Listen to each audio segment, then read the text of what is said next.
একটা বোকা লোক যে কিনা হয়ে উঠতে পারে দেশের সব থেকে নামকরা কোম্পানির মালিক। যুদ্ধে গিয়েও হাজার হাজার গুলির ভেতর থেকে বেঁচে ফেরা, রাগ কমানোর জন্য দৌড়ে পুরো দেশ পাড়ি দেওয়া, আর এমনই সব রোমাঞ্চকর অদ্ভুত ঘটনায় ভরপুর তার জীবন। একটা মানুষকে যে কিভাবে ভালোবাসতে হয় সেটাই বোকা লোকটাই জানতো। আর গল্পটা শেষ করার পর হয়তো আপনার মনে হবে আসলে বোকা কে, এই লোকটা নাকি আপনি? তো চলুন গল্পটা শুরু করা যাক। লাল সিং নামের এই লোকটা ট্রেনে করে দিল্লি যাচ্ছিল। সে মনে মনে কিছু একটা ভেবে মুচকি মুচকি হাসছিল। কিছুক্ষণ পর দেখা যায় সে একটা রেডিমেড ফুচকার প্যাকেট বের করে সেখান থেকে ফুচকা খাচ্ছে। আর তখন তার সামনে যে মহিলাটা ছিল সে অবাক দৃষ্টিতে তার দিকে তাকিয়ে আছে। লাল সিং তখন মহিলাটার জুতার দিকে তাকিয়ে বলে, আমার মা বলতো জুতো দেখে নাকি মানুষ চেনা যায়। কথাটা শুনে মহিলাটা লাল সিং এর জুতোর দিকে তাকায় আর দেখা যায় তার পায়ের জুতাটা অনেক পুরাতন আর ময়লা। তখন লাল সিং তার জীবনের গল্প বলতে শুরু করে। সে যখন ছোট্ট ছিল তার পোলিও হয়েছিল, তাই সে স্বাভাবিকভাবে হাঁটতে পারত না। স্বাভাবিকভাবে হাঁটতে গেলে তার পায়ে অনেক যন্ত্রণা হতো। তাই একদিন ডাক্তার তার পায়ে একটা স্টিলের সাপোর্ট লাগিয়ে দেয়। লাল সিং এর বংশে তার দাদা, তার পরদাদা সবার নাম ছিল লাল সিং, তাই তার মাও তার নাম রেখে দেয় লাল সিং। কিন্তু লালের পায়ের সমস্যার কারণে সে নিজেকে একটু দুর্বল ভাবত। কিন্তু তার মা সব সময় তাকে সাহস দিত আর বলতো সে সবার মতোই স্বাভাবিক, আর লাল যেন নিজেকে কখনোই দুর্বল না ভাবে। লাল বুদ্ধির দিক থেকে অন্যদের থেকে একটু পিছিয়ে ছিল, তাই কোনো কিছু বুঝে উঠতে তার একটু সময় লাগতো। তাই তাকে এলাকার কোনো স্কুলে ভর্তি নিতে চাইতো না। লালের মা তাকে নিয়ে সরাসরি তাদের গ্রামের সব থেকে বড় স্কুলের প্রিন্সিপালের কাছে আসে, কিন্তু প্রিন্সিপালও তাকে কিছুতেই অ্যাডমিট করতে চায় না। তখন লালের মা বলে, যদি আপনি আমার লালকে স্কুলে অ্যাডমিট করে নেন তাহলে আমি প্রতিদিন এসে আপনার রান্নাসহ বাড়ির সব কাজ করে দেব। কথাটা শুনে প্রিন্সিপাল চিন্তায় পড়ে যায়, আর এরপর সে বলে, ঠিক আছে, আপনাকে সব কিছুই করতে হবে না। আর সে লালকে বলে, দেখেছো তোমার মা তোমাকে কত ভালোবাসে, মন দিয়ে পড়াশোনা করবে, বুঝছো? তো পরদিন লালের মা তাকে প্রথম স্কুলে নিয়ে আসে। লালকে স্কুলে দিয়ে তার মা যখন বাড়ি ফিরতে চায়, লাল তার মাকে অনুরোধ করে আজকের দিনটা যেন সে এখানেই থাকে। ছেলের কথায় লালের মা সেখানেই একটা বেঞ্চে বসে স্কুল ছুটির অপেক্ষা করতে থাকে। এদিকে লাল যখন ক্লাসরুমে ঢোকে তার পায়ের দিকে তাকিয়ে কেউ তার সাথে বসতে চায় না। আর ঠিক তখনই রূপা নামের একটা মেয়ে তাকে ডাক দিয়ে নিজের পাশে বসায়, আর তারা ক্লাসে বসে বেশ কিছুক্ষণ কথা বলে এবং ভালো বন্ধু হয়ে যায়। স্কুল ছুটির পর রূপা আর লাল যখন একসাথে বের হয়ে আসছিল, দূর থেকে লালের মা এটা দেখে খুবই খুশি হয়ে যায়, কারণ এর আগে তার ছেলের কোনো বন্ধুই ছিল না। তো ধীরে ধীরে রূপা আর লাল অনেক ভালো বন্ধু হয়ে যায়। তারা স্কুলের বাইরেও দেখা করতে শুরু করে। দুজনে একসাথে অনেক সময় কাটাতো। যে লাল আগে কিনা হাসতই না, সেও এখন রূপার জন্য হাসা শিখে গিয়েছিল। এর মধ্যে লালের মা তাদের এলাকার ভেতর সবার আগে টিভি কিনেছিল, আর তাই তাদের বাড়িতে সবাই আসে ইন্ডিয়ান ম্যাচ দেখতে। সেদিন লাল রূপাকে প্রথমবার জিজ্ঞাসা করে, তুমি কি আমাকে বিয়ে করবে? ঠিক তখনই ইন্ডিয়া ম্যাচ জিতে যায় আর সবাই আনন্দে বাজি ফোটাতে শুরু করে। এর কিছুদিন পর লাল আর তার পুরো পরিবার তাদের খালার বাড়িতে বেড়াতে আসে, কিন্তু সেদিন শহরে দাঙ্গা বেঁধে যায়, আর এই দাঙ্গায় শহরের অনেক মানুষ মারা যায়, সেই সাথে লালের বাবাও মারা যায়। কিন্তু লালের মা তাকে এই বিষয়টা জানায় না। লাল যখন জিজ্ঞাসা করে, বাইরে কি হয়েছে মা, তার মা জানায় শহরে ম্যালেরিয়া ছড়িয়ে পড়েছে। আসলে তার মা এখানে ম্যালেরিয়া বলতে দাঙ্গাকেই বোঝাচ্ছিল। তো এই ঘটনার পর লালের খালারা দিল্লি শিফট হয়ে যায়। আর এরপর যখন লাল দিল্লিতে আসে, সেখানে দেখে তাদের খালার বাড়িতে কিছু ছেলেরা গান বাজিয়ে নাচছিল। লালও তখন কিছু দূরে দাঁড়িয়ে নাচছিল। আর ঠিক এমন সময় সেখানে তার পাশে এসে একজন নাচতে শুরু করে। এই ছেলেটা আসলে ছিল সুপারস্টার শাহরুখ খান। আর লালের থেকেই সে তার বিখ্যাত পোস্টার শিখে নিয়ে সুপারস্টার হয়ে যায়। লালের গল্প শুনে ট্রেনে থাকা লোকেরা হাসতে শুরু করে, কারণ তারা সবাই ভাবছিল হয়তো লাল তাদেরকে মজা দেওয়ার জন্যই এইসব গল্প বানিয়ে বলছে। তারপর লাল আবারও বলতে শুরু করে। একদিন যখন তারা সবাই মিলে দিল্লিতে ঘুরতে বের হয়, হঠাৎ করে তারা বন্দুকের গুলির শব্দ শোনে। তারা কিছুই বুঝতেই পারছিল না। এরপর তারা বাড়ি ফিরে আসে। আর পরদিন লাল আর তার মা আবারও যখন তাদের গ্রামে ফেরার জন্য স্টেশনে যাচ্ছিল, তখন রাস্তায় কিছু দাঙ্গা করা লোকেরা তাদের পথ আটকে দেয়। এমনকি তাদের অটো ড্রাইভারকে নামিয়ে নিয়ে তার গায়ে আগুন ধরিয়ে দেয়। এইসব দেখে লালের মা অনেক ভয় পেয়ে যায়, তাই সে লালকে নিয়ে পালিয়ে অন্য রাস্তায় চলে যায়। আর এখানকার দাঙ্গাবাজরা খুঁজে খুঁজে শিখদেরকেই মারছিল, তাই ছেলেকে বাঁচাতে লালের মা সাথে সাথে তার সব চুল কেটে ছোট ছোট করে দেয়। সেবার বেঁচে গেলেও বাড়ি ফিরে তারা জানতে পারে আসলে ওই দিন দিল্লিতে প্রধানমন্ত্রী ইন্দিরা গান্ধীকে গুলি করে মেরে ফেলা হয়, আর এজন্যই শহরে দাঙ্গা বেঁধে গিয়েছিল। তো বাড়ি ফিরে একদিন রূপা লাল যখন একসাথে ঘুরে বেড়াচ্ছিল, সেখানে কিছু দুষ্টু ছেলেরা এসে লালের দিকে ঢিল ছুটতে থাকে।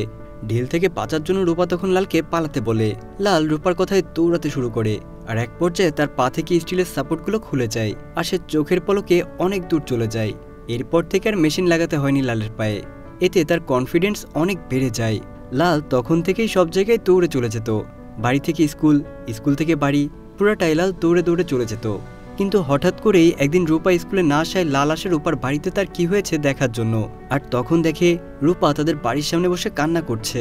রূপার মা বাবা তখন ঘরের ভেতরে ঝগড়া করছিল। লাল আসার সাথে সাথে রূপা তাকে জিজ্ঞাসা করে, তোমার কাছে কি 10 টাকা আছে?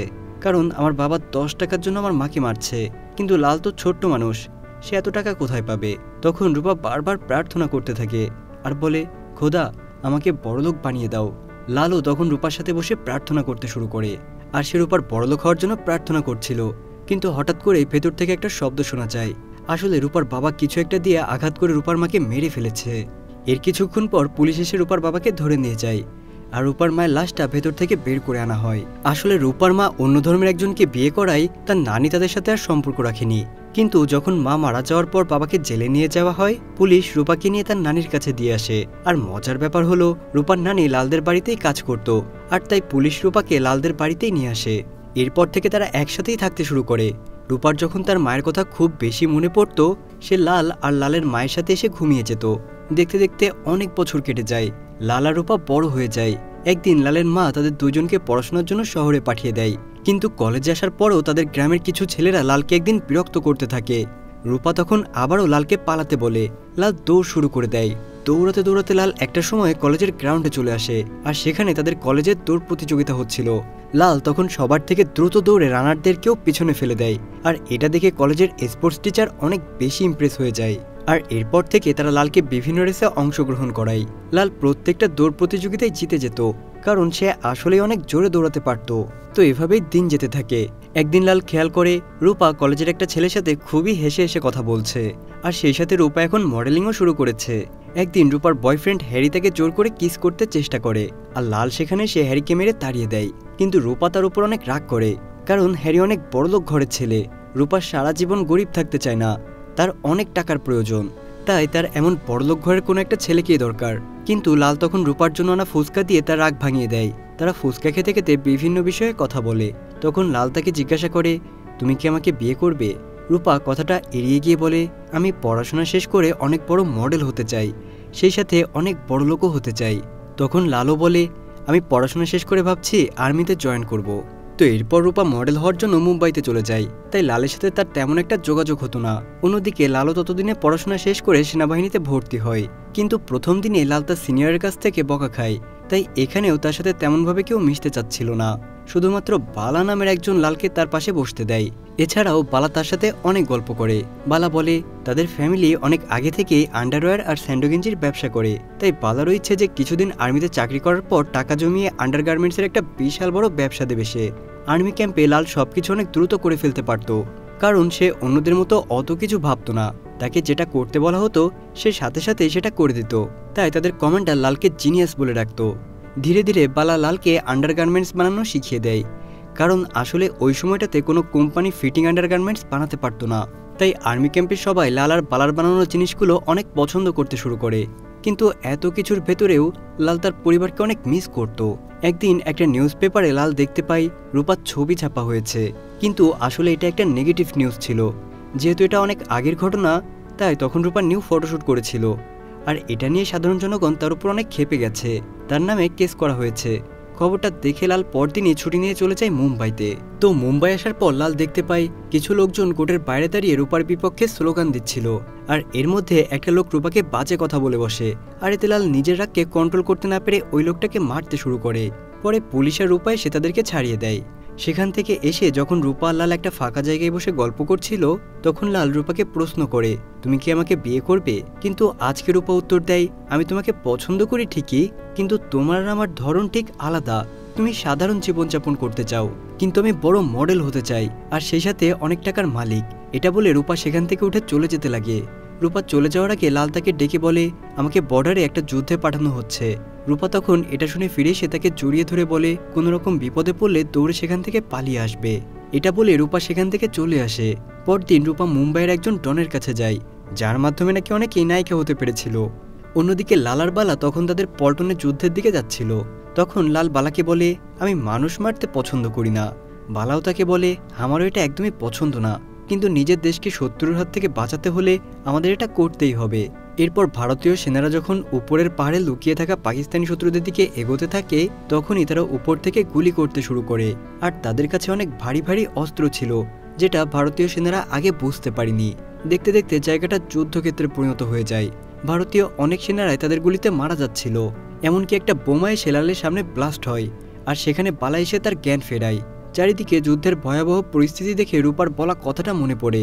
লাল দৌড়ে সেখান থেকে পালিয়ে আসে, কিন্তু কিছু দূর আসার পর সে দেখতে পায় তার সাথে বালা নেই। তাই সে আবারও উপরের দিকে দৌড়ে ফিরে যায় বালাকে সাথে নেওয়ার জন্য, কিন্তু বালাকে কোথাও দেখা যাচ্ছিল না। অন্যদিকে কিছু আহত সৈনিকরা তার কাছে সাহায্য চায়। লাল তখন তাদের সবাইকে এক এক করে পাহাড় থেকে নিচে নামিয়ে নিয়ে আসে, আর এভাবে আনতে আনতে সে পাকিস্তানের একজন শত্রুকেও নিচে নামিয়ে নিয়ে আসে। এরপর আবার যখন লাল বালাকে খুঁজতে যায়, সে দেখে বালা অনেক বাজেভাবে আহত হয়ে মারা যাচ্ছে। লালের তখন করার মতো কিছুই ছিল না। তার একমাত্র বন্ধু তার 2 হাতেই মারা যায়। কিন্তু এরপর তাদের সবাইকে হাসপাতালে নিয়ে আসা হয় আর চিকিৎসা করে সুস্থ করে তোলা হয়। যুদ্ধের ময়দানে 5 জন সৈনিককে নিজের জীবন বাজি রেখে বাঁচানোর জন্য লালকে জাতীয় সম্মানে সম্মানিত করা হয়। লালের মা নিজের ছেলেকে পুরস্কার নিতে দেখে অনেক গর্বিত হয়ে যায়। এরপর লালের মা লালকে বলে সে যেন এবার আর্মি থেকে রিটায়ার করে বাড়ি ফিরে আসে। কিন্তু লাল যখন আর্মি কোয়ার্টারে ফিরছিল তখনই সে রাস্তায় হঠাৎ করে রূপাকে দেখতে পায়। রূপাকে দেখে লাল তার গাড়ির পেছনে দৌড়াতে দৌড়াতে একটা হোটেলের সামনে এসে দাঁড়ায়। আর ভেতরে ঢোকার পর সে দেখে একটা লোক রূপাকে মারছে। এটা দেখে লালের মাথা তো আবারও খারাপ হয়ে যায়। সে দৌড়ে গিয়ে লোকটাকে মারতে শুরু করে। যেহেতু এই লোকটা একটা গ্যাংস্টার ছিল, সে বন্দুক বের করে লালকে মারতে যায়, কিন্তু আর্মির পোশাক পরা দেখে সে আর তাকে গুলি করে না। রূপা তখন তাকে কোনোভাবে বুঝিয়ে সেখান থেকে নিয়ে চলে যায়। তো এরপর লাল তার বাড়ি চলে আসে। রূপা সেই রাতে লালকে ফোন করে একটা জায়গায় দেখা করতে ডাকে। রূপার কথায় লাল তার সাথে দেখা করতে আসে। তারা দুজন অনেকক্ষণ কথা বলে। রূপা বলে, আমি এখন অনেক ভালো আছি, আমি অনেক কাজ পাচ্ছি, আর সেই সাথে টাকাও। কিন্তু আসলে সব কিছু রূপা মিথ্যা বলছিল। ওই গ্যাংস্টার রূপাকে শুধুই ব্যবহার করছিল। কিন্তু লাল যেন মনে কষ্ট না পায় সেজন্যই রূপা এইসব কথাগুলো তাকে বলছিল। তারা দুইজন সারা রাত হাঁটাহাঁটি করতে করতে ভোর হয়ে যায়, আর তারা দুজন আবারও বিদায় নেয়। আর এতদিনে লালের ছুটিও শেষ হয়ে যায়, আর সে আবারও কাজে ব্যাক করে। কিন্তু এখন সে স্পোর্টস বিভাগের দায়িত্বে ছিল, আর খেলার কারণে তাদেরকে বিভিন্ন শহরে যেতে হচ্ছিল। আর ঠিক এভাবেই একদিন লালের সাথে সেই পাকিস্তানি লোক যার নাম আব্দুল, তার সাথে দেখা হয়ে যায়। আসলে ওই যুদ্ধে আব্দুলের পা এতটাই আঘাতপ্রাপ্ত ছিল যে ডাক্তাররা বাধ্য হয়েই তার 2 পা হাঁটুর নিচ থেকে কেটে ফেলেছিল। আব্দুল লালকে তার সাথে করে বাড়িতে নিয়ে আসে, আর সে লালকে জিজ্ঞাসা করে, তুমি সেদিন আমাকে বাঁচিয়েছিলে কেন? আমি তো তোমার শত্রু ছিলাম। কিন্তু লাল এই প্রশ্নের কোনো জবাব না দিয়ে শুধুই হাসে। সেই দিনটা ছিল আবার নিউ ইয়ার, তাই লাল আর আব্দুল একটা বাড়ি আসে নিউ ইয়ার সেলিব্রেট করতে। আর সেখানে বিভিন্ন কথায় কথায় লাল আব্দুলকে তার আর বালার সেই আন্ডারগার্মেন্টস নিয়ে ব্যবসা করার প্ল্যানটা বলতে শুরু করে। কিন্তু যেহেতু এখন আর বালা বেঁচে নেই, তাই লালের একজন মার্কেটিং অফিসার দরকার ছিল। তাই বালা আব্দুলকে তাদের মার্কেটিং অফিসার হতে বলে। আব্দুল কথাটা শুনে অনেক হাসে। আসলে সে লালকে তেমন সিরিয়াসভাবেই নিচ্ছিল না। সে বলে, যদি তুমি কখনো এমন কোনো কোম্পানি দাও তখন আমি তোমার মার্কেটিং করার জন্য হাজির হয়ে যাব। অন্যদিকে দিনের পর দিন ডিপ্রেশনের রূপা সুইসাইড করার চিন্তা করে, কিন্তু তখনই সে লালের কথা চিন্তা করে আর সুইসাইড করার ডিসিশনটা চেঞ্জ করে ফেলে। প্রায় অনেক দিন পর লাল তার বাড়িতে ফিরে আসে, আর সেখান থেকে সে কেরালাতে যায় বালার বাড়িতে তার স্ত্রীর সাথে দেখা করতে। কারণ বালা আর লাল দুজনেই প্ল্যান করছিল ব্যবসা শুরু করবে। বাড়ি ফিরে লাল আরও 2 জন দর্জিকে নিয়ে আন্ডারওয়্যার এবং স্যান্ডো গেঞ্জি বানানো শুরু করে দেয়। দেখতে দেখতে তারা কয়েক হাজার পিস বানিয়ে ফেলে। কিন্তু কথা হচ্ছে এগুলোকে তো মার্কেটে বিক্রি করা লাগবে, তাই তারা বিভিন্ন দোকানে দোকানে এগুলো সাপ্লাই দেয়। কিন্তু কেউ তেমনভাবে জিনিসগুলো কিনছিল না। এমনকি তারা একটা কিনলে আর একটা ফ্রি করে দেয়, তারপরেও জিনিসগুলো বিক্রি হচ্ছিল না। লাল ভেবেই পাচ্ছিল না সে কি করবে। এরপর সেখানে আব্দুল চলে আসে, আর এবার আব্দুল আর বালা মিলে দোকানে দোকানে গিয়ে মার্কেটিং করার চেষ্টা করছিল, কিন্তু তেমনভাবে কোনো লাভই হচ্ছিল না। এমনকি তারা একটার সাথে 2টা ফ্রি দেওয়া শুরু করে, কিন্তু তারপরেও মানুষ এগুলো কিনছিল না। একদিন টিভি দেখতে দেখতে হঠাৎ করে আব্দুলের মাথায় একটা বুদ্ধি আসে। আসলে এতদিন তাদের সব প্রোডাক্টের গায়ে বালার নামে লোগো দেওয়া ছিল, কিন্তু আব্দুল বলে, মার্কেট ধরতে গেলে আমাদেরকে অবশ্যই মেয়েদের কোনো নাম দিতে হবে। আর যেই কথা সেই কাজ, তারা বালা পাল্টে তাদের পণ্যের নাম দেয় রূপা। আর শুধুমাত্র এই নামের কারণেই বাজারে তাদের প্রোডাক্ট ঝড়ের মতো বিক্রি হতে শুরু করে। দেখতে দেখতে তারা ছোট্ট ঘর থেকে বিশাল গার্মেন্টস বানিয়ে ফেলে, আর সেই গার্মেন্টসের নাম রাখা হয় রূপা গার্মেন্টস। আর এইসব ব্যবসার লাভ থেকেই একটা মোটা অঙ্কের মুনাফা প্রতি মাসে বালার বাড়িতে পাঠায় লাল। কারণ এই ব্যবসাটা আসলে বালার স্বপ্ন ছিল। সবকিছু অনেক ভালোই যাচ্ছিল। কিন্তু একদিন আব্দুল যখন অফিসে বসে টিভি দেখছিল তখন দেখা যায় পাকিস্তানি সন্ত্রাসীরা ভারতের একটা হোটেলে আক্রমণ করেছে। আর তাদেরকে ইন্ডিয়ান আর্মি মেরে ফেলেছে। এইসব কিছু দেখে আব্দুল লালের কাছে সে তাকে ধন্যবাদ দেয়, কারণ সে তার জীবন বাঁচিয়েছিল। আর তখন আব্দুল বলে, আমি আমার দেশে ফিরতে চাই, আর সেখানে গিয়ে একটা স্কুল খুলব, যাতে আর কোনো বাচ্চাকে ভুল বুঝে যুদ্ধের মুখে ঠেলে দেওয়া না হয়। আর তাই লালের থেকে বিদায় নিয়ে পাকিস্তানে চলে যায় আব্দুল। আব্দুল চলে যাওয়ায় লাল আবারও একা হয়ে পড়ে। সেই সাথে অফিসে সে তার জীবনের সব থেকে গুরুত্বপূর্ণ দুই বন্ধু আব্দুল আর বালাকে অনেক মিস করতে থাকে সে। কিন্তু হঠাৎই তার কাছে একটা ফোন আসে যে তার মা অনেক অসুস্থ। লাল সাথে সাথেই তার বাড়িতে ফিরে আসে, আর সেখানে সে এসে দেখতে পায় তার মা সত্যিই অনেক অসুস্থ, সে হয়তো আর বাঁচবে না। লালকে দেখে তার মা অনেক খুশি হয়ে যায়, তাকে কাছে ডেকে বলে, বাবা আমাকে এখন চলে যেতে হবে। কথাটা এতটাই হৃদয়াঘাত করার মতো ব্যাপার যে দৃশ্যটা আপনি যখন দেখবেন আপনার চোখে একদম পানি চলে আসবে। লাল অনেক বোকা বোকা ভাবে বলে, মা প্লিজ আমাকে ছেড়ে যেও না, সবাই আমাকে ছেড়ে চলে গেছে, এখন তুমি গেলে আমি কাকে নিয়ে বাঁচবো। কিন্তু এর কিছু সময় পরই তার মাও দুনিয়ার মায়া ত্যাগ করে চলে যায়। তো এরপর লাল তার মায়ের স্মৃতি ধরে রাখতে তার নামে একটা হসপিটাল তৈরি করে, যেখানে মানুষেরা বিনা খরচে চিকিৎসা পাবে। আর এবার সে আর কারখানার কাছে ফিরে যায় না। লাল তার গ্রামের বাড়িতেই থেকে যাওয়ার সিদ্ধান্ত নেয়। সে নিজে এখন ফসলের জমিতে চাষ করে। এভাবে অনেকটা দিন কেটে যায়। হঠাৎ করেই একদিন রূপা তাদের বাড়িতে ফিরে আসে, কিন্তু সে ফিরে আসলেও আগের থেকে অনেক বদলে গেছে। তার মুখে হাসি ছিল না, সে আগের মতো কথা বলছিল না, শুধু দিনরাত মন খারাপ করে শুয়ে থাকে। একদিন রূপা দেখে তাদের বাড়ির কাজের লোক তার বউকে মারছে। এটা দেখে সে রেগে গিয়ে সেই লোকটাকে মারতে শুরু করে। তখন লাল দৌড়ে এসে রূপাকে থামায়, আর রূপা লালকে জড়িয়ে ধরে অনেক কান্না করে। আসলে সে ছোটবেলায় তার বাবাকে দেখেছে মাকে মারছে, এমনকি তার নিজের জীবনেও কয়েকবার এমন ঘটনা ঘটেছে, তাই এই জিনিসগুলো তাকে অনেক কষ্ট দিত। কিন্তু আস্তে আস্তে লাল রূপাকে সময় দিতে শুরু করে। তারা দুজন একসাথে অনেক ভালো সময় কাটায়। রূপাও সবকিছু ভুলে গিয়ে স্বাভাবিক হচ্ছিল। এভাবে একদিন সন্ধ্যায় আবারও লাল রূপাকে জিজ্ঞাসা করে সে তাকে বিয়ে করবে কিনা, কিন্তু রূপা আজকেও বলে, না আমি তোমার যোগ্য না। এটা শুনে লাল রাগ করে আর তার রুমে এসে শুয়ে পড়ে। সেদিন রাতে অনেক ঝড় বৃষ্টি হচ্ছিল। তখন রূপা লালের রুমে আসে আর ধীরে ধীরে তার কাছে এসে তাকে কিস করে। ধীরে ধীরে তাদের ভেতরে দূরত্ব কমে যায় এবং তারা ইন্টিমেট হয়। কিন্তু যেহেতু মুম্বাইতে রূপা একজন গ্যাংস্টারের গার্লফ্রেন্ড ছিল, তাই পুলিশ রূপাকে খুঁজতে খুঁজতে এখানে চলে আসে। তো রূপা বিষয়টা বুঝতে পেরে রাতের আধারেই লালকে কিছু না জানিয়েই পুলিশের সাথে চলে যায়। সকালে উঠে যখন লাল রূপাকে কোথাও খুঁজে পায় না, তার অনেক রাগ হয়। তাই সে রাগ করে দৌড়াতে শুরু করে। আর এভাবে দৌড়াতে দৌড়াতে লাল দেশের বিভিন্ন কোনায় কোনায় দৌড়ে যায়। আসলে লালের কোনো গন্তব্যই ছিল না সে কোথায় যাবে, সে শুধু দৌড়েই যাচ্ছে। আর এই কারণে তাকে অনেক নিউজ চ্যানেল কভার করে। অন্যদিকে এই নিউজও দেখা যায় যে রূপা যে গ্যাংস্টারের সাথে থাকতো তাকে পুলিশ গ্রেফতার করেছে আর তার যাবজ্জীবন সাজা হয়েছে। সেই সাথে রূপাও তার সাথে থাকায় তাকে 6 মাসের জেল দিয়েছে আদালত। এদিকে ঝড় বৃষ্টি রোদ উপেক্ষা করে লাল শুধু দৌড়ে যাচ্ছিল।